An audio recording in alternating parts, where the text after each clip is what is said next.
Korang tak tahu pun kedai tu boleh jadi viral ke, orang suka produk korang ke. Korang tak tahu. Tapi dalam masa orang suka tu, mesti ada orang yang tak suka. Kita buat biar macam mana pun, tak semua orang suka.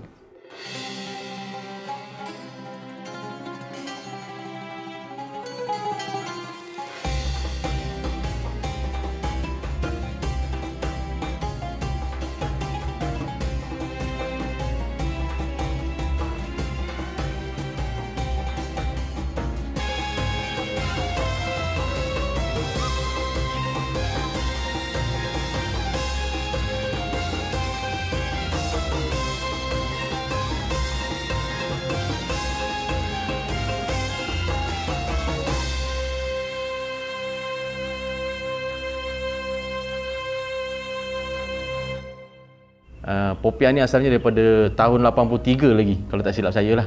Daripada mak mentua, opah, mak mentua dah jatuh pada saya. Saya kira ni third generation lah untuk meneruskan tradisi membuat popiah ni. Sebelum saya meniaga popiah ni, dulu saya macam-macam kerja sebenarnya saya buat. Buat site supervisor, bawa teksi, jual kereta, adalah benda-benda yang lain saya buat. Tapi kenapa saya meniaga popiah ni pada mulanya, dia ada satu macam kekangan dalam hidup ni membuatkan kita berfikir aku kena buat do something yang rasa boleh jadi income. Hampir 2 tahun saya kerja site supervisor. Masa tu ialah kerja tengah banyak, jadi kita nampak kita akan ada gaji tiap-tiap bulan. Tapi bila projek semakin kurang, so saya cakap dengan bos, kita kena cari projek lain ni kan, untuk dapatkan income untuk company, and then company boleh bayar gaji saya lah. So bila tengok company pun dah macam slow down sikit, saya cakap dengan bos, I will do something lah, aku kena buat sesuatu lah. Aku kena meniaga apa-apa yang aku rasa boleh jadi income. So kebetulan masa tu mak mentua adalah, dia memang pakar masak, memang pandai masak. Kebetulan diwarisi oleh wife saya sendiri. Why not saya buat something, produk yang boleh dijual. Time tu saya fikir jual kuih dululah permulaan. Kita bermula dengan kuih frozen. Kuih frozen ni kita buat cara macam mana, kita open order and then kita COD pada mulanya. Lepas tu bila COD tak cukup tangan, orang datang rumah, dah jadi macam drive thru. Bila sampai macam tu ramai, baru terfikir aku kena buka kedai ni. So decide satu produk yang boleh pergi jauh. Tengok masa tu popiah memang paling laju lah, order paling banyak. So saya cakap, okey, tak apa yang mak, kita decide kita jual popiah. Pada mulanya kita buat macam just part time aja. Dia tak berapa nak serius. Tapi bila nampak potensi popiah ni boleh pergi jauh, saya terus ambil keputusan. Cakap dengan bos, aku nak berhenti kerja, aku nak meniaga, aku nak fokus 100%. Kat situlah bermulanya Popiah Station. Dan kat situ jugalah nama Popiah Station ni, dia spontan je dapat. Dia tak terfikir pun aku nak buat brand yang kau nak cari nama yang besar-besar ke tak. Sebenarnya dalam Islam pun menggalakkan kita meniaga. 9 isbah 1 kan. So saya decide, masa tu saya ambil keputusan yang sukar juga sebenarnya. Aku tinggalkan kerja aku. Aku sayang sebenarnya kerja aku tinggalkan dan aku terpaksa meniaga disebabkan aku kena teruskan hidup. Time itulah aku nampak future popiah ni boleh pergi ke mana.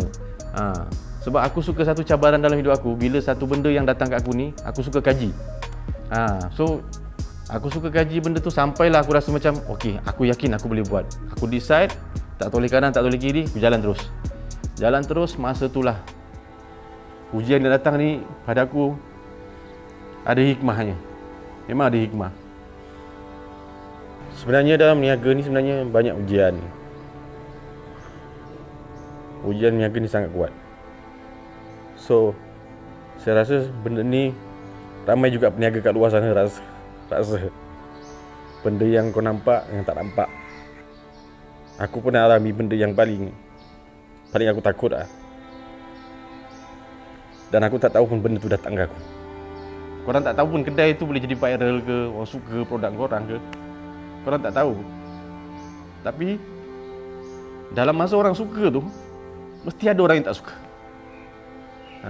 Kita buat biar macam mana pun, tak semua orang suka. Dia attack kedai aku, dia attack family aku. Sampai satu tahap aku tak tahan. Tapi aku tahu kat mana tempat aku mengadu. Kawan-kawan bagi pertolongan. Kau pergi sini sini boleh tolong kau. Kau pergi sini Saya cuba. Alhamdulillah dipermudahkan lah. Sebenarnya aku tak percaya pada mulanya. Tapi bila kena batang hidung sendiri baru aku rasa, oh macam ni dia punya pelangan. Benda-benda ni semua datang secara tak sengaja. Pernah satu ketika tu, aku masuk dekat dapur, dekat kitchen. Tiba-tiba tengah buat kerja ni dengan mak mentua saya. Tiba-tiba seekor burung masuk terbang ni, lalu tingkap, kepala tak ada. Benda tu sangat aneh pada aku. Dia dah cemas, apa ni am? Apa ni am? Tapi saya positif masa tu. Saya tak nak bagi diorang macam fikir benda-benda yang tak sepatutnya berlaku kat kedai. Tapi dalam hati saya dah zikir, saya dah baca ayat kursi, saya dah macam-macam baca dah.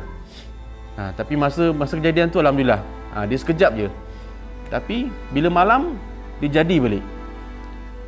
Tiba-tiba saya naik angin, nak marah orang, customer. Depan customer ni, saya marah staff saya. Padahal itu bukan karakter saya sebenar. Saya bergaduh dengan wife dalam kedai, sampai customer dengar. Saya jerit kuat-kuat.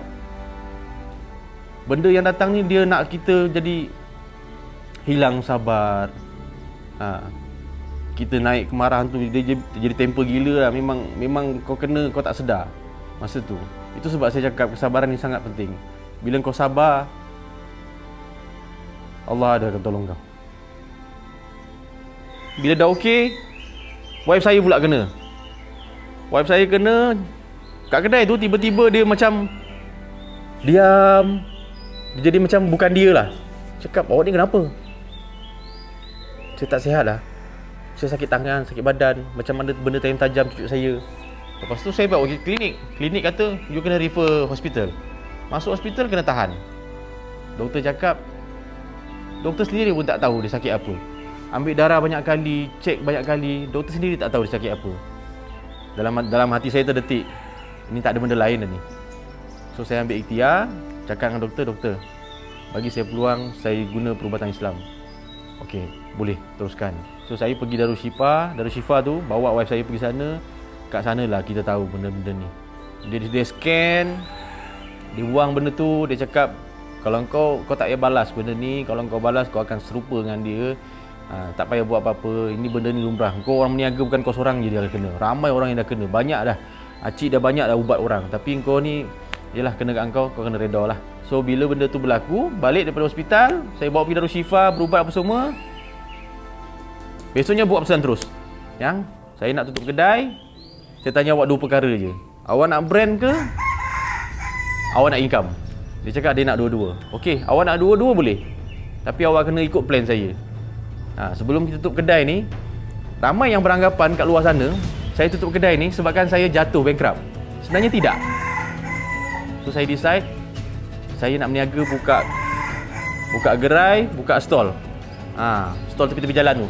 Tapi kita apply dengan majlis, apply lesen, pergi buat tripod apa semua, kita set up. Aku dah fikir, seminggu lagi aku nak tutup kedai, aku dah kena wujudkan benda-benda ni. Kalau tak, aku income putus. Alhamdulillah dipermudahkan, sehinggalah kedai tu tutup. Maknanya income tak putus, still continue. Tapi tutup kedai tak berarti aku tak ada production. So aku bawa benda-benda tu semua, peralatan aku bawa pergi rumah. Semuanya segala-galanya sekarang bermula daripada rumah. Buat sambal kat rumah, buat kulit kat rumah. Dah siap benda tu, adik saya akan datang, yang meniaga tadi tu kat luar, dia akan datang ambil benda-benda tu, dia akan jual. So alhamdulillah, kejadian aneh berlaku kat aku tu, satu impact yang besar, menjadikan aku lebih berfikir di luar kotak. Aku kena fikir benda ni, aku kena buat franchise. Walaupun aku tak daftar franchise, tapi kita ambil konsep dia je. Kita pergi majlis, ambil lesen, aku nak berniaga kat sini, tapak ni free. Okey, pergi sini, apply majlis, dapat. Kuali ni yang kita buat ni untuk tenye kulit popiah tu berusia 52 tahun. Start mak saya dah jam 4, mak mentua saya dah jam 4. Kuali tu dah wujud. Maknanya saya belum lahir lagi, kuali tu dah wujud. Jadi kuali ni lah yang menjadi tradisi sampailah sekarang ni, third generation masih lagi digunakan kuali tu untuk buat kulit popiah. So masa opah meniaga tu, lepas tu diambil alih oleh mak mentua saya. Lepas tu mak mentua saya macam dia lah ada faktor kesihatan, jadi wife saya ambil alih. Bila wife saya ambil alih, saya dengan dia lah.